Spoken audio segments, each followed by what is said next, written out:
انتقال ہو گیا. شب برات کو معمولی مت سمجھنا. میری قوم، میرے قوم کے جوانوں، اگر آپ صرف رسمی طور پر اللہ کے گھر میں آئے ہو تو جیسے آئے ہو ویسے ہی چلے جاؤ گے، اور اگر اللہ کی سچی محبت میں آئے ہو، اسی سے وعدے کرنے کے لیے آئے ہو، اور اللہ کو زندہ مانتے ہو، اللہ کو دیکھنے والا مانتے ہو، اللہ کو سننے والا مانتے ہو، اور یہ ایمان ہے تمہارا کہ ہم مریں گے، مرنے کے بعد اٹھائے جائیں گے. آج شب برات میں بہت سے میرے جوان قبرستان گئے ہوں گے، اور قبرستان جا کر کے جو آئے ہو تو یہ سوچو کہ جیسے ہمارے ابا، دادا، پردادا، رشتہ دار کیسی شان کی، کیسے گھمنڈ کی، کیسی دولت کی، کیسی عزت کی، کیسے وقار کی، کیسی وہ زندگیاں گزارتے تھے، آج قبروں میں پڑے ہیں. پتہ نہیں ان پہ عذاب ہو رہا ہے، یا ان کی قبر تنگ ہو چکی ہے، یا ان کی ہڈیاں پگھل چکی ہے، یا ان کی قبر جنت کے باغوں میں سے باغ ہے. ہمیں کچھ بھی نہیں پتا. بولو پتا ہے؟ کچھ نہیں پتا ہے نا. کس طرح سے پڑے ہوئے ہیں، کیسے بے سر و سامان ہے، کیسے بے کس و بے بس ہے. وہ بھی ہماری طرح غفلت میں تھے، وہ بھی ہماری طرح اچھی اچھی ڈشیں کھا کر کے اللہ اکبر، اللہ کی نافرمانیاں کر رہے تھے. اللہ اکبر. آج قبروں میں پڑے ہیں. اپنی موت یاد کرو. قبرستان جانا کوئی رسم نہیں ہے. قبرستان اس لیے تاکہ تمہیں تمہاری موت یاد آئے کہ جیسے لوگ آج بے سر و سامان پڑے ہیں، بڑے بڑے دادا، بڑے بڑے گنڈے، بڑے بڑے موالی، بڑے بڑے طاقتور جن کے ناموں کی ہیبت تھی ہمارے شہر میں، آپ ان کی قبروں پہ جا کے دیکھو، گھاس اگی پڑی ہے، کانٹے اگے پڑے ہیں، کوئی فاتحہ پڑھنے والا نہیں ہے. بولو یہ ہے کہ نہیں ہے؟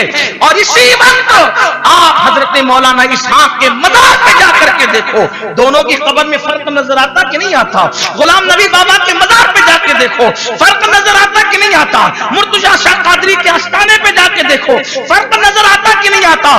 تو گویا کہ قبریں بتا رہی ہے جو اللہ کی خوشی کے لیے جیتے ہیں، ان کی قبریں وہاں جانے سے سکون ملتا ہے، وہ جنت کے باغوں میں سے باغ ہے، وہاں مرادیں پوری ہوتی ہیں. اور جو خدا کو ناراض کرتے ہیں ان کی قبروں پر تو کوئی فاتحہ پڑھنے والا نظر نہیں آتا.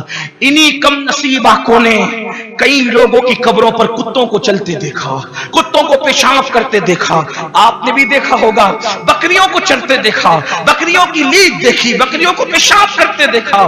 اللہ کے بندو، آج شب برات ہے، اپنے اللہ کو منا لو، اپنے خدا کو راضی کر لو. اور ایک دن ہمیں بھی مرنا ہے، ایک دن اپنی بھی ڈولی اٹھنا ہے، ایک دن اپنا بھی جنازہ اٹھنا ہے.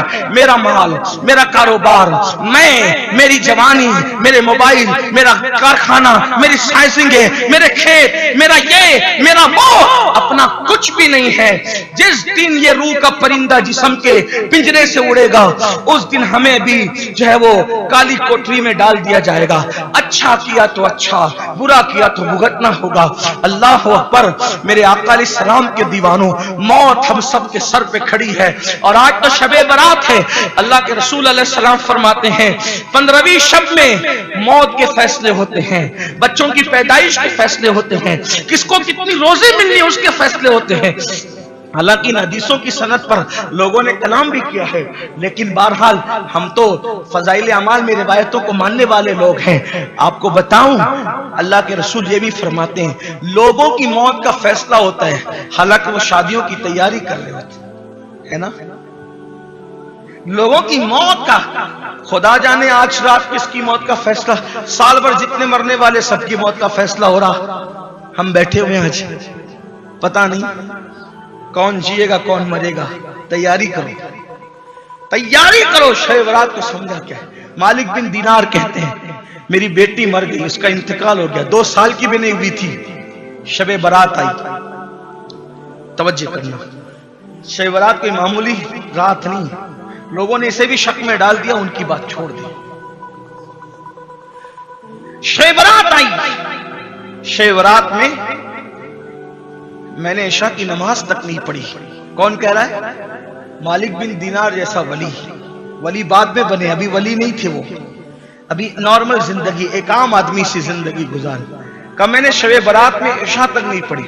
اور آپ جانتے ہیں شب برات آئے تو عام مسلمان بھی جو جمعہ پڑھنے نہیں آتا وہ بھی شب برات میں مسجد میں مغرب عشاء فجر میں نظر آتا ہے، لیکن وہ کہتے ہیں میں اتنا غافل تھا کہ میں نے عشاء تک نہیں پڑھی، اور میں نے شب برات میں بھی شراب پیا، شب برات میں بھی میں نے شراب اور خوب شراب پیا، اور شراب پی کر کے بدمست ہو کر کے میں گر گیا۔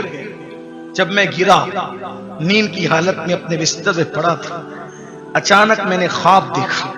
میں نے خواب کیا دیکھا کہ قیامت قائم ہے، سور پھونکا جا رہا ہے اور لوگ اپنی اپنی قبروں سے اٹھے۔ میں بھی اپنی قبر سے اٹھا۔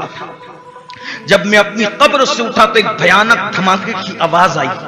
میں نے پیچھے مڑ کے دیکھا تو ایک بھیانک سا اژدہا تھا، بھیانک سا سانپ اژدہا جو مجھے مارنے کے لیے میرے پیچھے دوڑ رہا تھا۔ میں اس سے جان بچانے کے لیے خواب کے عالم میں بھاگا۔ جب میں بھاگنے لگا میں چلا رہا تھا، چیخ رہا تھا کوئی بچا لے، لیکن کوئی بچانے والا نہ تھا۔ ایسے میں نے خوبصورت حسین و جمیل شکل والے ایک بوڑھے آدمی کو دیکھا۔ میں نے اس کو کہا کہ بابا مجھے بچا لیں۔ اس نے کہا کہ اے مالک میں کمزور ہوں، اتنے طاقتور اژدہے سے میں تجھے نہیں بچا سکتا، لیکن تیری اتنی مدد کر سکتا ہوں کہ تو آگے بھاگ، تجھے راستہ بتا سکتا ہوں کہ تو آگے بھاگ، ہو سکتا ہے کہ تیرے بچنے کا کوئی انتظام ہو جائے۔ مالک بن دینار کہتے میں بھاگ رہا تھا تو میں دیکھ رہا تھا کہ آگ کی پہاڑیاں، جہنم کی آگ، یہ سب میں خواب میں مجھے نظارہ بتایا جا رہا تھا۔ میں جیسے ہی آگ میں گرنے والا تھا اچانک ایک آواز آئی، اسے آگ میں گرنے مت دو کیونکہ یہ جہنمی لوگوں میں سے نہیں ہے، اسے آگ میں گرنے مت دو، یہ جہنمی لوگوں میں سے نہیں ہے۔ تو میں پھر آگے بڑھا، پیچھے دیکھتا تھا تو وہ سانپ مجھے دوڑاتا ہے، میں آگے بھاگتا ہوں۔ ایسے میں نے دیکھا ایک چاندی کا پہاڑ تھا اور اس کو تراش کر کے اس میں خوبصورت سا مکان بنایا ہوا تھا جس میں پردے لٹکے تھے، جس سے خوشبو آ رہی تھی۔ مجھے کسی نے کہا اس پہاڑ کے اندر چلا جا، اس پہاڑ کے اندر چلا جا، اس میں مسلمانوں کی امانتیں، مومنوں کی امانتیں، ہو سکتا ہے شاید اس میں تیری بھی کوئی امانت موجود ہو۔ بس جیسے ہی میں وہ پہاڑ کے قریب گیا سانپ میرے قریب آ گیا۔ ایسے میں فرشتوں کو میں نے خواب میں دیکھا، انہوں نے پردے اٹھا دیے اور مجھے اندر لے لیا۔ جب میں اندر گیا تو میں نے دیکھا چھوٹے چھوٹے خوبصورت بچے، حسین و جمیل بچے اس میں جھولا جھول رہے تھے، خوشبو آ رہی تھی۔ میں نے پوچھا اے بچوں تم کون ہو؟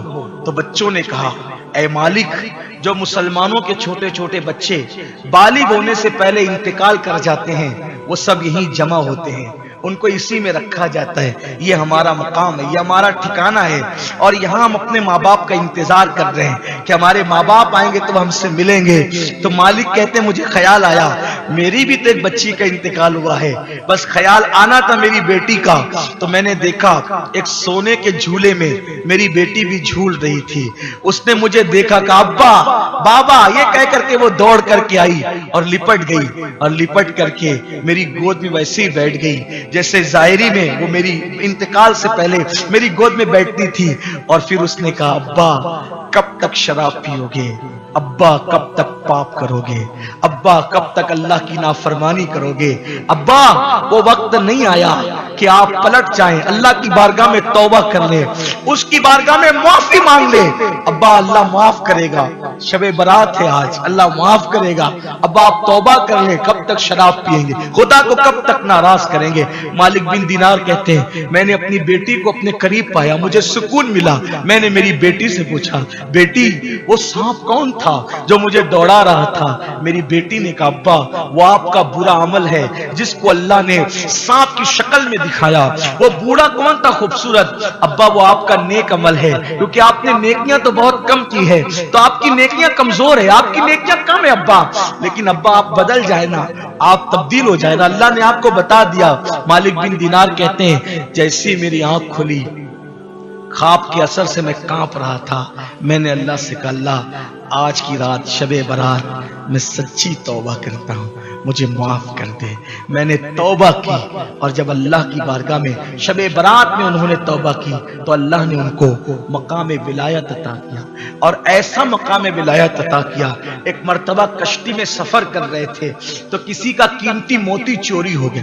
ایک بار کشتی میں سفر کر رہے تھے، کسی کا قیمتی موتی چوری ہو گیا، تو کسی نے الزام لگایا کہ یہی اجنبی ہے، اسی نے چرایا ہوگا، اسی نے چرایا ہوگا۔ اللہ اکبر۔ حضرت مالک بن دینار آسمان کی طرف دیکھ کے کہتے ہیں، مولا جب تک پاپی تھا تو لوگ اتنا ڈرتے تھے کہ کوئی الزام نہیں لگاتے تھے، اب نیک بن گیا تو لوگ مجھ پہ چوری کا بھی الزام لگانے لگے۔ تو اس وقت مالک بن دینار نے دریا ہی میں آواز لگائی، اے دریا کی مچھلیوں، کسی کا موتی چوری ہو گیا ہے، تم لوٹا سکتی ہو؟ تو کیا دیکھا کہ دریا کی تمام مچھلیاں دریا کے اندر منہ باہر نکالتی ہے، اور سب کے منہ میں ایک سے قیمتی موتی ہے۔ آپ کشتی والوں سے کہتے ہیں جو چوری ہوا تھا جتنے چاہتے ہو یہ موتی لے لو۔ تو جب لوگوں کو پتا چلا یہ عام آدمی نہیں، یہ تو اللہ کا ولی ہے، اور جب لوگ ہاتھ پیر چومنے کی کوشش کرنے لگے تو آپ پانی پر چلتے ہوئے ادھر پار ہو گئے۔ لوگوں کو پتا چلا کہ مالک بن دینار کا مرتبہ کیا ہے۔ پہلے کی زندگی دیکھو، توبہ کے بعد کی زندگی دیکھو۔ جب تک زندہ ہیں ہمارے لیے توبہ کے دروازے کھلے ہوئے، جب مر جاؤ گے توبہ کے دروازے بند ہو، بلکہ مرنے سے پہلے ہی جب روح حلق میں اٹکے گی، غیب کے مناظر نظر آئیں گے، گلے میں غرغرہ ہوگا، اس وقت تو توبہ کے دروازے بند ہو جائیں گے۔ اس لیے اللہ سے سچے دل سے معافی مانگو، اللہ کی طرف پلٹو، واپس آؤ اللہ کی طرف۔ یہ نہیں شب برات میں رو دھو لیے اٹھ کے گئے پھر وہی حال، یہ دھوکے بازی نہیں، یہ مکاری نہیں، یہ منافقت نہیں۔ اللہ سے وعدہ کرو میں گناہ نہیں کروں گا مطلب نہیں کروں گا، حرام نہیں کھاؤں گا مطلب نہیں کھاؤں گا، آنکھوں کا غلط استعمال نہیں کروں گا مطلب نہیں کروں گا، بس اللہ والی زندگی گزاریے، پھر اللہ کی مدد دیکھیے۔ دنیا پریشان رہے گی لیکن آپ سکون سے رہیں گے، آپ چین سے رہیں گے، آپ اطمینان سے رہیں گے۔ یاد رکھنا خدا سے دور ہو کر نہ کسی کو سکون ملا ہے نہ ہمیں سکون مل سکتا ہے۔ گناہ کر کے نہ کبھی کسی کی زندگی میں خوشیاں آئی ہے نہ ہماری زندگی میں آ سکتی ہے۔ میرے یہ نوجوان جو میرے سامنے بیٹھے ہوئے ہیں، میں ان سے کہتا ہوں بہت ہو گئے گناہ، بہت ہو گئے گناہ، اب مت کرو گناہ۔ دنیا گناہ